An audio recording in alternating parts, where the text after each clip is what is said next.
During COVID, like many New Yorkers, I rented in the Hamptons with my most recent husband, Mark. If I had a podcast, it would be called Poor Mark. Don't worry, he's in a support group with the rest of my ex-husbands. I'm not easy. Well, actually, I am.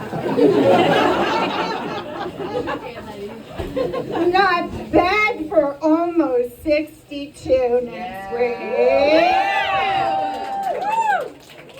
And that is because I discovered during COVID the ultimate workout exclusive to the Hamptons.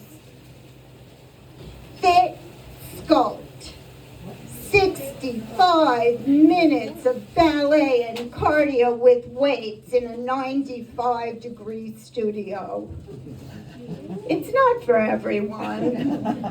It mostly attracts type A women in recovery.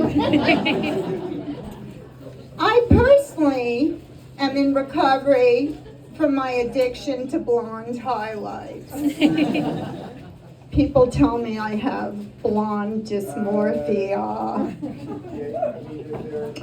So I love this workout so much, I told Mark, we have to move to the Hamptons full time. He's like, now you've gone too far. We cannot run our whole life around your obsession with plies in a sauna. So we compromised and moved to the Hamptons full time. Actually, Hamptons adjacent, Riverhead.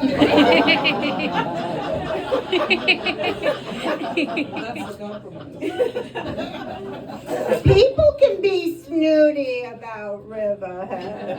It's very nice. I find it very nice. But I see the Hamptonites in their fancy cars crossing the border to come to Costco. It's the best. I love it.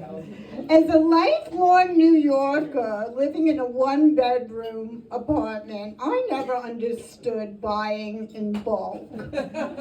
All my available storage space, including my oven, was used for my Jimmy Choo collection. So now, in a 4-bedroom house with a full basement, I still don't have enough room for my shoes. How much closet space does Mark need? So I live on a golf course. I don't play golf, but I feel right at home because the club serves Pinot Grigio on tap. So I recently retired and I had to explain to Mark that just because I wasn't working anymore did not mean I would all of a sudden have time to be useful. I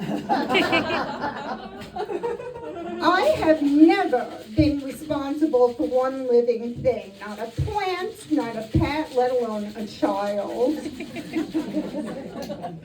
Those who know me consider it a public service.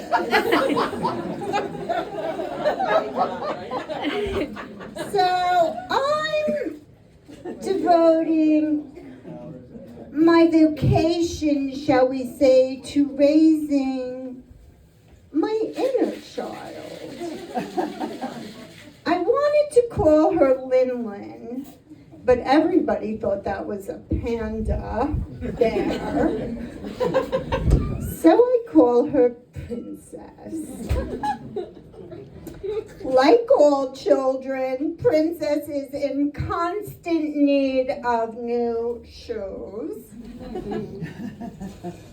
I could barely keep up with Princess. If she doesn't get her afternoon nap, she's so cranky. Last week, she quit fencing after having to hold a sword in her right arm for 3 hours and pulled her shoulder out. Now she wants horseback riding lessons. I said, Mark, we got to get Princess a riding hat. He said, can't she just wear the fencing helmet? Seriously? I'm a helicopter mom. I spend my life chauffeuring Princess from acupuncture to her wellness appointments to her hair. Okay, she highlights too. I live in my car, or as I like to call it, the Sculpt-mobile. So speaking of cars, my father last year, age 93, did not lease, bought a brand new BMW to drive. Now that's what I call positive thinking. Sadly, a few months later, Daddy died. Not in a car accident, but on his deathbed, he said he had no regrets. I said, I had a few, listing off the names of his last 9 girlfriends. So I've been a little emotional lately. While planning my dad's memorial, I realized Daddy wasn't actually going to be at the party, let alone paying for it. So I canceled it.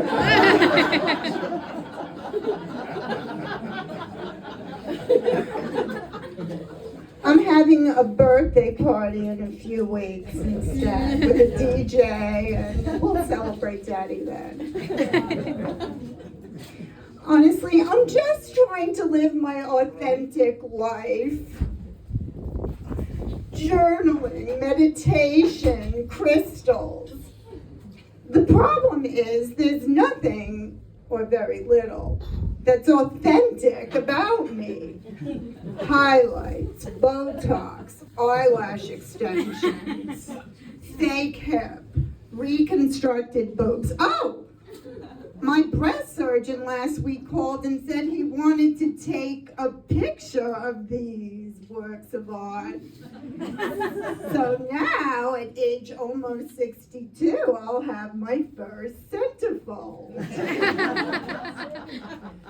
Also, at 61, I got my first tattoo. I don't know if you could see it. Like, oh, really cute ladybug. I went to show it to the girls in Sculpt, and they're like, oh my God, it looks like a tick. So $60 to get the tattoo, $600 to cosmetically remove it. At least. All I can say is, looking this authentic ain't cheap. Thank you.